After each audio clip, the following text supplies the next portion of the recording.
Sir, सबसे पहले शुरुआत इसी डर के साथ करना चाहता हूँ।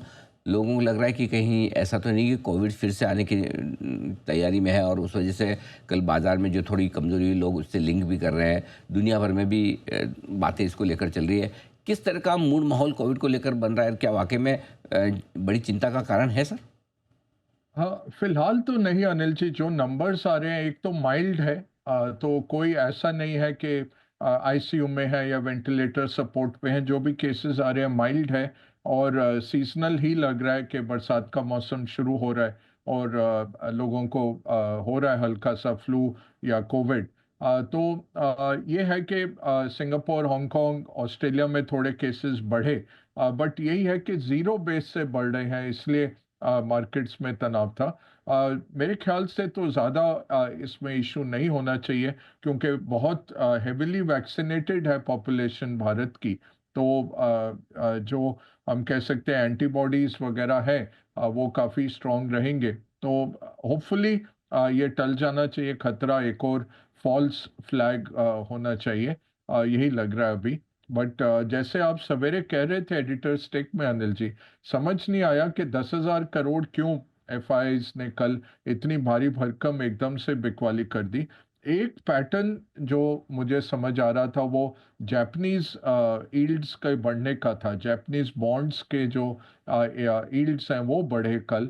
और ये फिर से आप ट्रेस बैक करिए तो क्यों हो रहा है, क्योंकि लगभग 55% जो जापानीज गवर्नमेंट बॉन्ड है उनका सेंट्रल बैंक ओन करता है।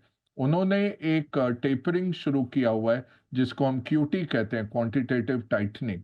तो $20 बिलियन तक वो अपनी बैलेंस शीट हर महीने रिड्यूस कर रहे हैं। तो एक लेवल कल ऐसा आया जबकि डिमांड नहीं थी और सप्लाई थी लॉन्ग डेटेड जापानीज बॉन्ड्स की, और यील्ड को बॉन्ड विजिलेंट्स जो होते हैं वो आगे खींच के ले गए। उससे मार्केट क्या डर रहा है कि जापान की बहुत भारी भरकम कैरी ट्रेड होती है, तो उसकी करेंसी अप्रिशिएट कर रही है और उसके इंटरेस्ट रेट ऊपर बढ़ रहे हैं। उससे क्या हो जाता है, आपको और रिटर्न चाहिए। जहाँ पे भी आप जापान में पैसा उठा के उसको लेवरेज करके आप डाल रहे हैं, कैरी ट्रेड कर रहे हैं, तो जो टारगेट करेंसी है और टारगेट एसेट में और पैसा चाहिए। तो कल हो सकता है जापान के रेट्स देख के थोड़ा पैनिक क्रिएट हुआ कुछ फंड्स में, जिन्होंने जापान से पैसा उठा के कैरी ट्रेड में डाला होगा पैसा। हो सकता है वो निकला, अदरवाइज कोई फंडामेंटल कारण अनिल जी नहीं दिख रहा था। दूसरा कारण यही, मैं इसी पे आपसे राय भी लेने वाला था कि क्या वाक़ई में जापान के कैरी ट्रेड की वजह से या वहाँ पर बॉन्ड यील्ड्स बढ़ने से कोई ग्लोबल मार्केट्स पे दबाव है क्या? आपने समझा भी दिया कि एक छोटा-मोटा कारण ये हो सकता है इसकी वजह से। लेकिन अमेरिका को लेकर किस तरह के हालात हैं सर? अमेरिकी बाज़ार भी अब थोड़ा-सा टाइम पास करने के मूड में, ना बड़ी तेज़ी दिखा रहे हैं, ना बड़ी मंदी दिखा रहे हैं। किस तरह के नए और बड़े ट्रिगर की तलाश है? अब देखिए अनिल जी, जियोपॉलिटिकली एक बहुत भारी भरकम आज ट्रिगर है जो सीएनएन ने ब्रेक की आज न्यूज़। अब वो मुझे लगता है कि प्लांटेड खबर है। आप देखें तो ईरान और अमेरिका के बीच में बातचीत चल रही है। ईरान के जो सुप्रीम रिलीजियस लीडर हैं उन्होंने कहा हम अपने न्यूक्लियर नहीं बंद करेंगे जो कमर्शियली हम यूज़ करते हैं, या एनरिचमेंट जो यूरेनियम की हम करते हैं। अ, अमेरिका उन पे दबाव डाल रहा है कि अगर न्यूक्लियर से आप हट जाएं पीछे तो सैंक्शंस हटा दिए जाएंगे, आपको हम वेलकम करेंगे ग्लोबल इकोनॉमी के अंदर। उसमें अब एक ऐसा ठहराव आ गया था। तो हो सकता है आज ये खबर छोड़ी गई हो यूएस इंटेलिजेंस के द्वारा ही कि इजराइल हमला करने की आड़ में हमला करने वाला है ईरानियन न्यूक्लियर फैसिलिटीज पे। तो इससे वो कोशिश कर रहे हैं कि प्रेशर बने ईरान पे। अगर वो नहीं है और असली में हमला हो रहा है तो वो काफी खराब एक स्थिति हो सकती है ग्लोबल मार्केट्स के लिए। एक रिस्क ऑफ आएगा, क्योंकि ईरान काफी बड़ा सेना बल है और 30% तेल पूरी दुनिया का खाड़ी से आता है, अरेबियन खाड़ी या पर्शियन गल्फ। माफ कीजिए। तो अगर ईरान के साथ बढ़ जाता है युद्ध, इसराइल का, वो जियोपॉलिटिकल रिस्क बढ़ जाता है। तो मैं कहूँगा आज थोड़ा सा मार्केट्स के ऊपर ये ओवरहैंग है।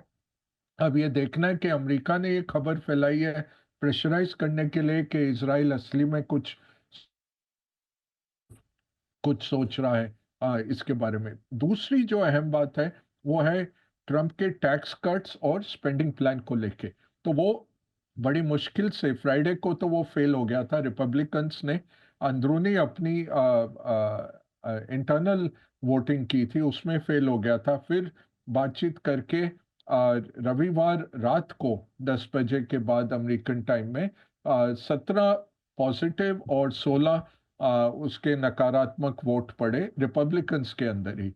अब प्रॉब्लम ट्रम्प की ये है कि अगर 10-15 रिपब्लिकन भी इसके अगेंस्ट वोट करते हैं तो ये पारित नहीं होगा। उनकी लोकसभा जो हाउस ऑफ रिप्रेजेंटेटिव्स कहते हैं उसमें पास नहीं हो पाएगा।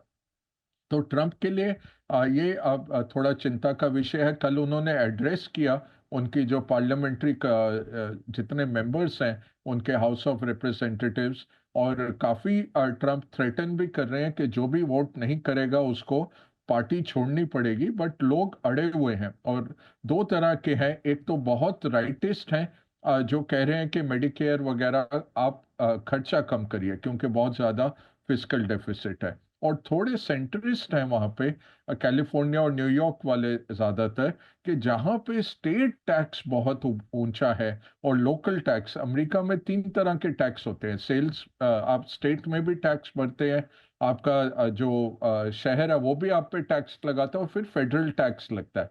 तो वो कह रहे हैं इसमें हमें रियायत दीजिए कि अगर जो स्टेट और ये लोकल टैक्सेस भर रहे हैं। तो ये सॉल्ट कहते हैं इसको, SALT। ये एक ग्रुपिंग बन गया है रिपब्लिकन्स का, जो ये आगे बढ़ने नहीं दे रहा।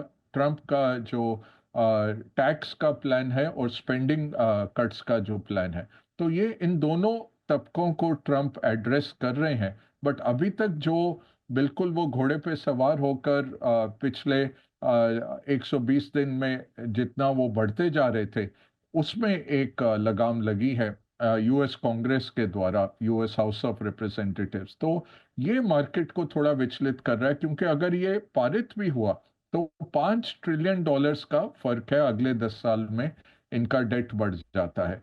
6.4% फिजिकल डेफिसिट चल रहा है। $1.8 ट्रिलियन का फिजिकल डेफिसिट आपका साल का है यूएस का। और $1 ट्रिलियन का इंटरेस्ट आउटगो शुरू हो गया। तो लगभग 25% उनकी जो आय आ रही है वो इंटरेस्ट सर्विसिंग में जा रही है। तो ये इस कारण जो थोड़े से हॉकिश हैं पार्लियामेंटेरियंस, वो कह रहे हैं ये बिल्कुल ऐसा सस्टेनेबल नहीं है। और बॉन्ड मार्केट क्या कह रहा है कि कुछ भी हो जाए, अगर फेल हो जाता है तो ट्रंप वीक होते हैं, फिर पता नहीं किस तरह वो रिएक्ट करेंगे। अगर पारित हो जाता है तो और खर्चा आ जाता है यूएस की बैलेंस शीट में, और वो खर्चा उठाने की क्षमता अमेरिकन इकोनॉमी में नहीं है, क्योंकि ऑलरेडी काफी स्ट्रेच्ड है। तो ये करते हुए बॉन्ड विजिलेंट्स जो हैं, जो बॉन्ड की प्राइसेस घटाते हैं या बॉन्ड की यील्ड्स बढ़ाते हैं, वो बॉन्ड की यील्ड्स बढ़ा रहे हैं। साथ में जो रेटिंग गिरी उसका हमने कहा था ज्यादा फर्क नहीं आएगा, बट एट द बैक वो सोच रहती है कि रेटिंग भी क्यों गिराई गई, क्योंकि अपनी क्षमता से ज्यादा खर्चा कर रहे हैं और बहुत ज्यादा उनके सर पर ये डेट है। तो ये सब मिला के जो बॉन्ड मार्केट है वो विचलित हो रहा है। फेड वाले जो वक्ता है वो कह रहे हैं सितंबर से पहले तो हमें नहीं दिखता रेट बढ़ने का, रेट में कटौती करने का कोई भी गुंजाइश। तो ओवरऑल एक थोड़ा बहुत मायूसी का आलम आ रहा है।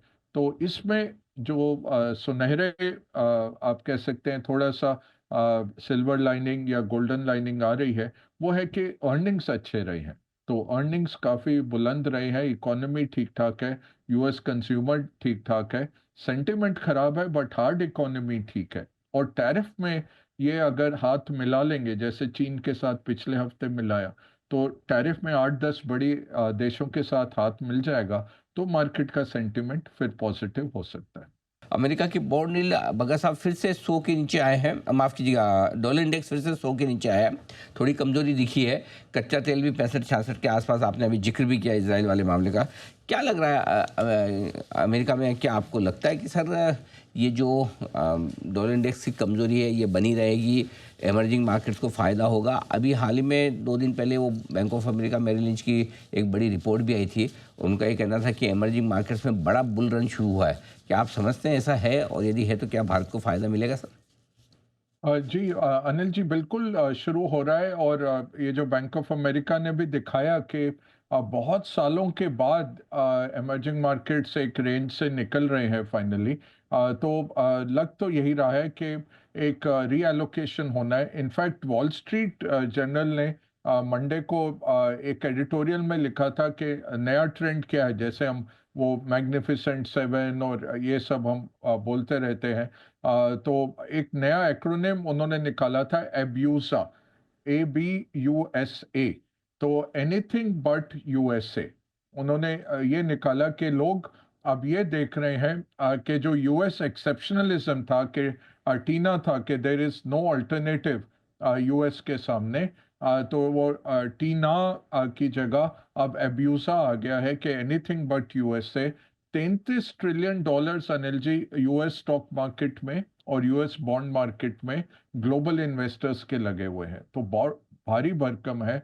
और यूएस इकोनॉमी जो दुनिया की 27-28% जीडीपी का हिस्सा है, वो 65% मार्केट कैपिटलाइजेशन यूएस में बैठा हुआ है। तो बहुत भारी भरकम फाइनेंशियलाइज्ड इकोनॉमी है। वहां पे अगर गड़बड़ होती है तो दुनिया भर में प्रॉब्लम हो जाती है। तो ये कोशिश ये है ग्लोबल इन्वेस्टर्स की कि धीरे धीरे पैसा निकाला जाए। चीन का आप एग्जाम्पल देखिए, पिछले 5-7 सालों में वो 15 से 20 बिलियन डॉलर हर महीने यूएस ट्रेजरी से निकालते हैं, ताकि इतना बहुत बड़ा इम्पैक्ट भी ना आए और उनका पैसा भी धीरे धीरे नॉन डॉलर एसेट्स में जाए। सोना खरीदने में देखें, जो सेंट्रल बैंक्स 5 साल पहले भी पूरे साल का 200 टन सोना सारे सेंट्रल बैंक्स मिलके खरीदते थे, और डेड एसेट लगता था, नॉन यील्डिंग एसेट सोना इस तरह लगता था। अब 1000 टन सेंट्रल बैंक्स खरीद रहे हैं साल का। पिछले तीनों साल 1000 टन से ज्यादा खरीदा गया। तो ये डी डॉलराइजेशन मूव चल रहा है।